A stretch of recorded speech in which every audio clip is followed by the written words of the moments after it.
guys, this is the last SAB podcast of the season and my last SAB podcast ever as a senior in 2022. My name is Khalees Skinner. I'm your host today. Currently, I'm a MECA student, so I go to San Jack. I'm almost done with my associate's degree in behavioral science, and I'm also attend North Shore Senior High. Hi, my name is Isabella Espinoza. I'm the co-host. I'm an 11th grader at Galena Park High School. I'm going to turn it over to our other co-host, Kayla. I'm Kayla Ramirez. I'm a co-host, and I go to Galena Park High School, and I'm a freshman. Okay, guys, so today our topic is college career readiness. So I just wanted to speak on some things that as a senior I'm doing. Currently, I've already been accepted into Texas State. Go Bobcats. So some of the things I'm doing right now are I'm touring the campus. I toured them last Saturday, looked at, some different things. Like, they have a lot of hills. A lot. Literally only hills. But they do have really pretty views because they have hills. You just gotta keep stepping up them. Some other things I did, I'm transferring records from school. I'm transferring medical records, educational records, like a long line of paper. It's really intense. I'm also making sure, I get my driver's license and things like that so I can live independently, as well as looking into internships. MECA program itself was a really good help for college readiness because I'm already in college, so I have the experience of the classes, like how much work do I actually need to put in? Because a lot of times I feel some kids go into this and it's like, okay, my teacher's going to tell me I'm late and I'm going to wait till the last week of class and I'm going to do it. And it's not true.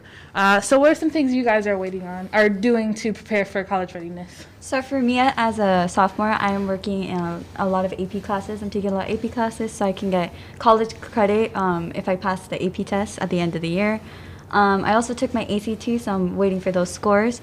And I also took my PSAT, which is just a practice for the SAT, and I'm just trying to see where I am for the real SAT that I'm going to take, I think, junior year. Mm-hmm.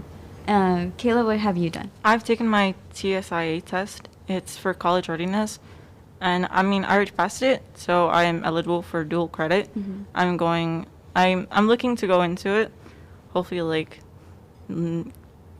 lets me go into more of a field. If that doesn't work out, I am looking into the military. Mm-hmm. It has a lot of benefits with being able to eat, it's expensive, yeah. Being able to live, you going they to college, give you the resources that going you need. into college, you have to spend more money. Yeah. So it's an inexpensive alternative. Yeah, which is good. Yeah. So now that we've talked about some of the CTE and other college career readiness courses and things that we're doing, let's go ahead and introduce our special guest, Dr. Corrine Brown and Miss Heidi Harden. So now with me here is Miss Heidi Harden. Go ahead and introduce yourself. I'm Miss Harden. I work as the academic advisor at North Shore Senior High. I run and maintain the entire dual credit program, which has a couple different options we'll talk about. Also assist with ACT and SAT testing.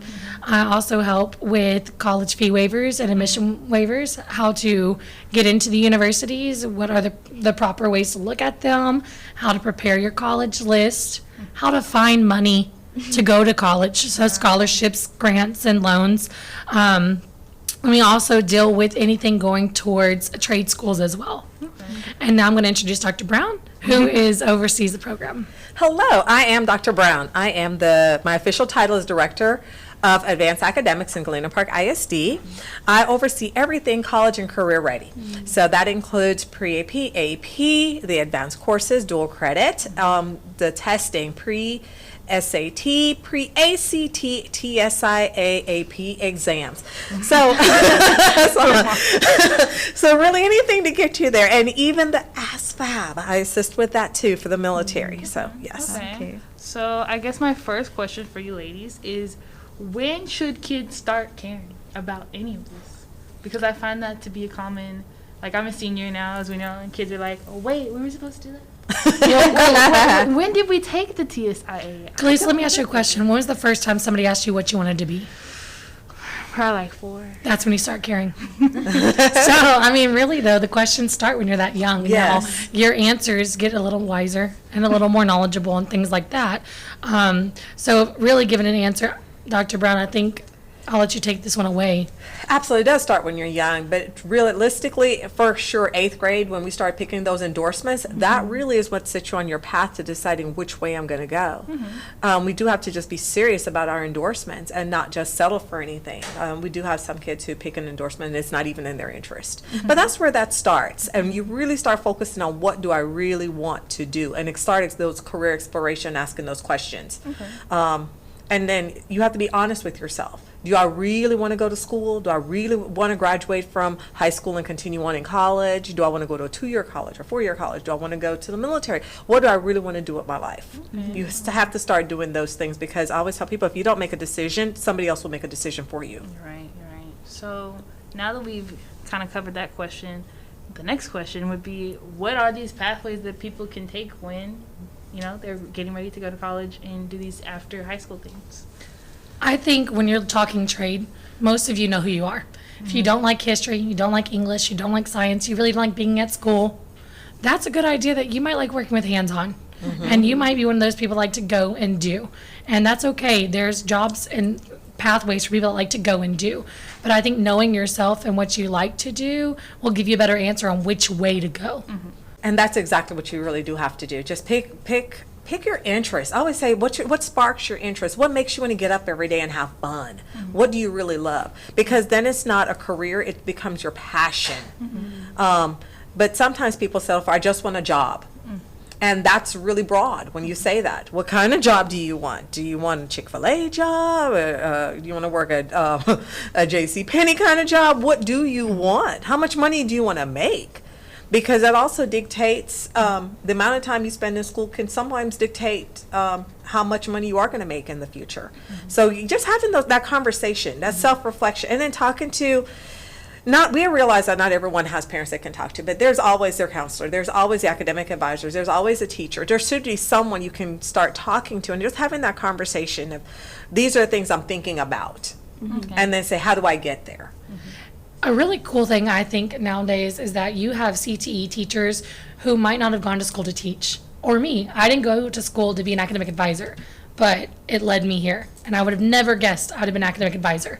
But different paths for different people. So just because you go to school for something doesn't mean that's definitely what you're going to end up doing. So ask them, what did you do before? What did you think you wanted to study? And what did you actually end up studying? And are you doing it now? You're going to find so many different answers. Going to school for one thing does not necessarily mean that's your indefinite answer. A lot of times you're going to change your major. You're going to change your options.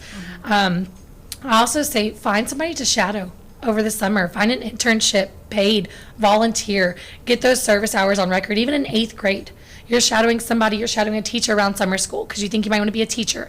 Well, then you might find out that you don't like what they do. And so then you go shadow someone else. So I would have not fallen into the career option of public relations if I didn't job shadow somebody. When I went into college, I was a C student in high school, D student. I didn't take dual credit. I passed to play volleyball, but I knew I had to go to college. That's it. I had no idea what I wanted to do. Sometimes not knowing opens all these doors that you didn't know existed outside of doctor, lawyer, nurse, teacher, the field that you've been taught. So definitely research career paths.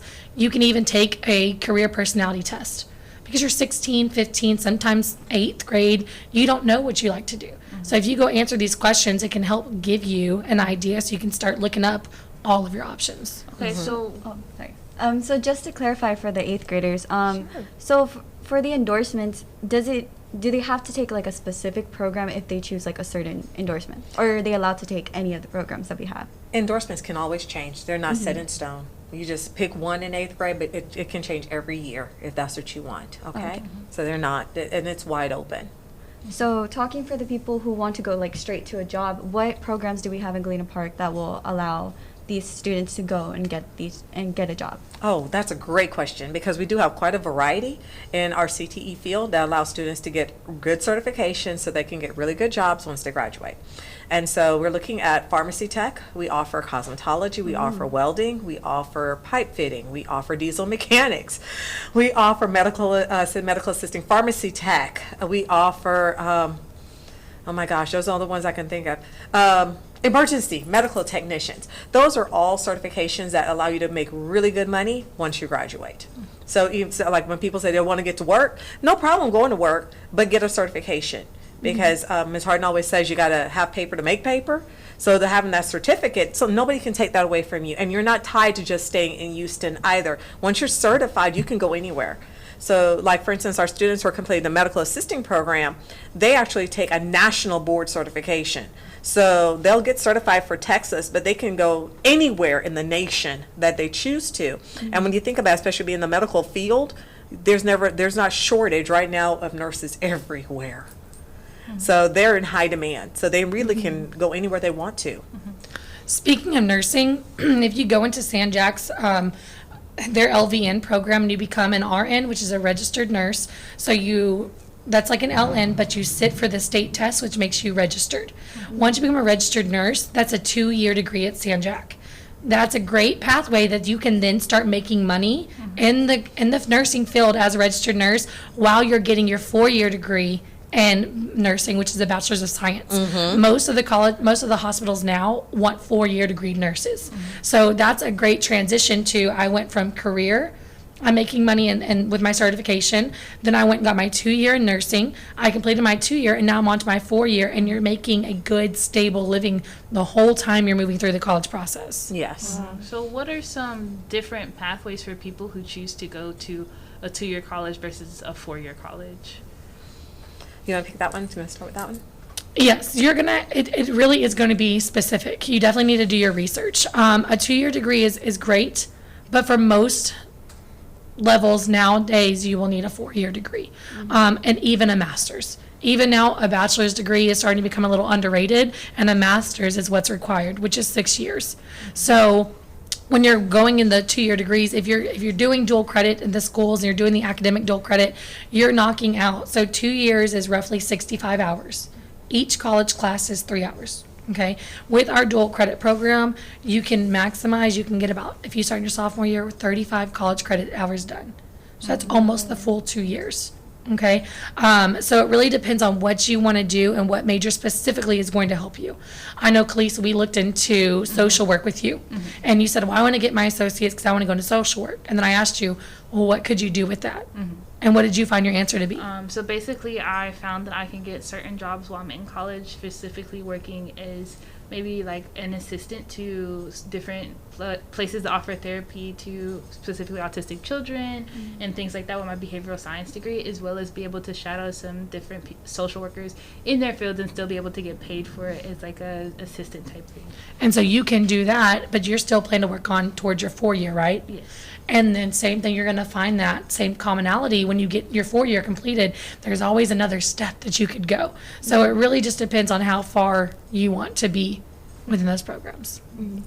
So for the 4-year colleges, what would you say that in high school that we need to do to prepare ourselves for those 4-year colleges? Definitely participate in dual credit or AP. And I always say both. We want students to take AP courses in the courses that they know they're going to take the exam and pass the exam in. Then you take it AP. If for the other ones, you take dual credit so you can earn those college credits because it is discounted. It is college on sale. So we want to go with the sale aspect of it. And it saves you time. And with the academic advisors, you're able to also get support in those classes to help you through that. You may not, if you wait to get to the 4-year school to even start it, you can feel sometimes lonely or struggling. Almost every child that participates in dual credit, when they do go off to college, they go off to college and they do well, simply because they already have the foundation. They know how to do a lot. Like Khalees says, already know how to do college because they're taught how to do college. So everything is not brand new when they start the process. And then we have the dual credit students tend, like Ms. Harden indicated earlier, you do finish quite a lot of classes. That when they do go off to college, they're finished their bachelor's within 3 years. And then they're like, oh, I'm not ready to graduate yet. So then they'll start their master's program. And so a lot of them are going on into their master's before, when most people are just coming out with their bachelor's, they're finishing at 20 and 21 with their master's degrees. Start a spreadsheet. Start a spreadsheet in 8th grade. Yes. Start a spreadsheet. What colleges do you think you want to go to? What have you heard of? what majors do they have a major you're interested in, what do you need to get in, and when do you apply. Also, what kind of guaranteed scholarships do they give? What are their assured admissions? So, or assured scholarships. So for like Texas State, since Khalid's going to Texas State, with a 32 on your ACT in the top 25%, Texas State will automatically give you, I think it's $15,000 a year off of your tuition. So there are assured scholarships at different schools, and that's helpful to look into as well. We had a girl go from UT to Lamar because she got a 4-year full ride at Lamar, and now she's on her 2nd-year internship with ExxonMobil as a sophomore at Lamar. She would not have gotten that spotlight at UT. So she's going to work her way into a job with ExxonMobil at 22 years old in mechanical engineering and fully paid for. I want to say that as long as we're talking about academics, a lot of people feel like one step to blocking them to these paths is the money. And I want to point out, like you said, there are assured scholarships. There are plenty of assured scholarships Absolutely. that are simply based on income, specifically talking about Texas State. They have the Bobcat Promise, which is available to people who make under $30,000 a year. And you automatically get all of your tuition covered. So all you have to do is pay for housing and food, which you can negotiate and find more scholarships for. Which brings me on to the second topic of, I know the military offers certain benefits like this as well. Do you know much about that path? Or? Absolutely. The military is a great opportunity for students as well. And they especially love students who are gifted academically. They will give a lot of money. For some students, everybody thinks the military automatically sends everyone to war, and that's not necessarily true. They do want leaders in the military, and who better to be leaders than your academically strong kids. They offer, for instance, to go into the military and you have college hours already gives you a boost in. You can actually get officer rank. You can actually move up in the rank faster because that you have college experience already. So it also helps in the military as well. And then when it comes to the military, the students always think of Army, Navy, Air Force, and Marines. They always forget about the Texas National Guard, the Coast Guard. There's a ton, the Texas Rangers.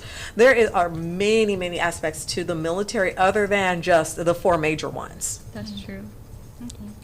So you have to take your ASVAB, right? That's Yes, that's you do a have to take your test. ASVAB. Like, what would it be? The ASVAB covers, it's really stuff that it's similar to a TSIA, believe it or not, and it covers stuff that you would have had from elementary all the way through probably 10th grade. It really does not go any higher than that as far as the math is concerned. So you do have a good opportunity, but again, it's something you just have to practice, okay?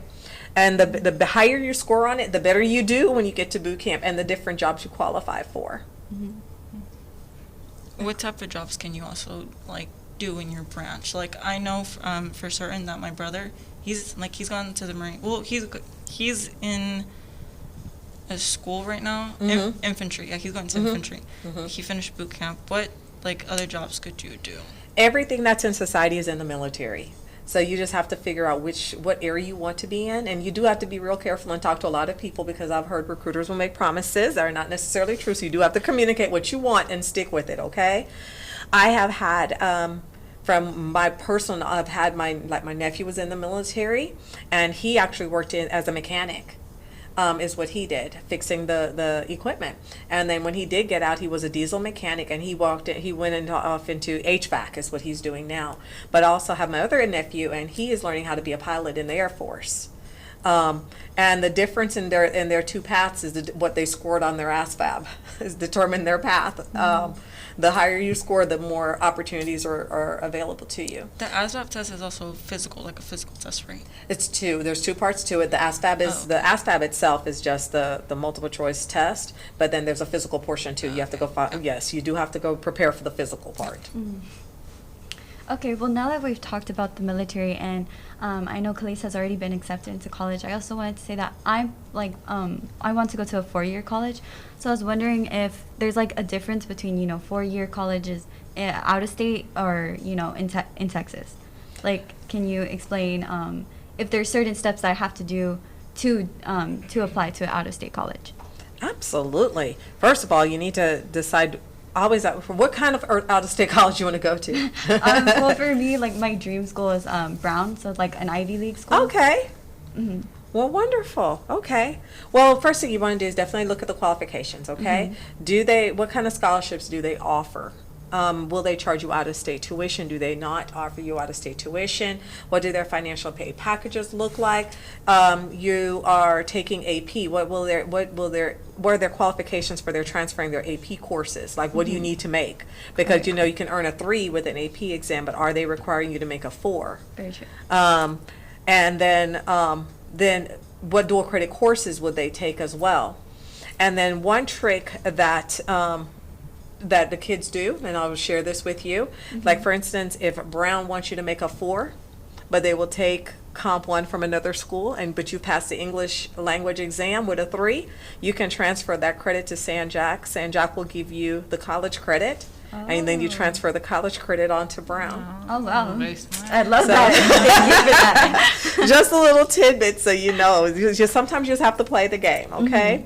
But definitely do research. Do a Yes. lot of research. Also, with saying that, there are some college credits that will transfer dual credit wise into out of state schools, not maybe Ivies and some Ivies. So it's a gamble. It's college on a bargain. You're paying $50, and right now you're a sophomore. Do you know you're for sure going to Brown? No. Okay, but do you know you for sure can go to an in-state Texas school? Yeah. So for that $50 course, if you changed your mind, if Brown didn't happen, you would be paying $1,000 for dual credit. I mean, you'll be paying $1,000 if it was a dual credit course that you didn't take, versus $50 for the course you're taking in dual credit. So the odds and the gamble of the money, you save a lot less doing dual credit and staying in state than passing on dual credit and not going where you'd hope to go. So it's more of a dream crusher, I think, than taking the dual credit courses, which would also prepare you for college level courses. We did also have a student that went to North Shore. He did dual credit. He graduated. He went to Howard. He took Texas government because he wasn't sure if he was going to go in-state or out-of-state. And when he transferred, they don't have Texas government at Howard in D.C., but they took it as an extra political science credit. So you never know what these universities may take or what they haven't taken. And there's also transfer equivalency guides available on their websites so you can see what credits have transferred in from what institutions. So would you say like the best idea would be to take like an equivalent of both, like of dual credit and AP? Most definitely. Yeah.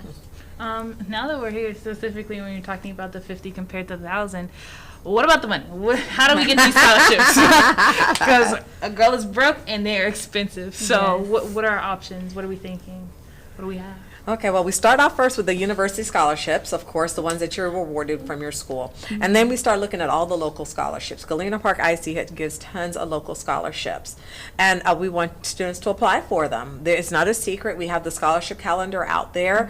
We want students, we are always hunting down people, believe it or not, to apply for scholarships. It is amazing. But then that's definitely one avenue to start with. You're gonna add on to the scholarship part? Make your own Excel sheet. Once again, another Excel sheet for scholarships. If you are a freshman, sophomore, or junior, look at the deadlines now. They're going to be the same deadlines next year. Rodeo Houston gives out tons of money, and it's every year all across the board. We have Yes. tons of students in Galena Park ISD that get it. It's about $20,000 a year, so it's good money. Your highest scholarships are going to come from the institutions themselves, which are going to be high scores. So focus on those tests. Please don't go and take the ACT without ever looking at the ACT. Okay, you've studied the STAR since what grade? What was the first grade you took STAR in? Third Third. grade? Okay, when was the last grade you take STAR? 10th grade? 11th. No, You 11th. history, 11th grade. So you mean to tell me from 3rd grade to 11th grade, you've studied the strategy of this test to pass it, but you're going to go in and take the ACT without ever looking at any material, and you expect to do well. And that's your money test. That's the money. That's where all the money is on those tests. So make sure you're preparing for those tests. Keep an Excel sheet of what our deadlines, because that way you can look at the scholarships now as a freshman, sophomore, or junior, and you can write the essay now, because most of the essays don't change. They always stay the same. And then you put it in a Google Doc and you have it ready to tweak next year. You have all your stuff to submit, and it's easy. So, lastly, do you guys have any encouragement or advice for your students who are going to try to pursue some of these options? Absolutely. First advice I want to give is for the students who are still lost, who may be seniors, it is not too late. Please don't give up hope. We are still here to help you. even at this late stage, because it's already April, but don't give up hope. Please come in, talk to an adult, talk to a teacher. There's still avenues out there other than throwing up our hands and saying we just don't know what to do. And for our students that have already decided where they're going and they're heading off to college, we wish them all the best of luck. We want them to stay in touch with us. Those are the ones that we definitely always use for our round table and our panel discussions and sharing with other students. And then, yeah, that's my advice right now. The ones who are lost, the ones who are going away. Who do you go to? Well, the first person I would go to on my campus would be my counselor or my advisor. Whoever does those two things, I would find them and talk to them and use those resources. They're probably the best vetted on the campus to help give you that further guidance. But also, if you know that you want to go into engineering, talk to your engineering teacher. If you know that you want to go into education, talk to your education teacher. So use your counselors, use your advisors, and use the teachers in the right subjects. Yes. And be persistent. Please don't accept that if everyone's busy right now and nobody has time. Everyone can make time. Okay? Our students are our number one priority, so we can always make time. Okay. Well, thank you so much. We enjoyed all of the information, and we hope to see you again maybe next year. Thanks for having us. I enjoyed Yes, talking to this y'all is today. fun. Thanks, girls. You're welcome. Thank you.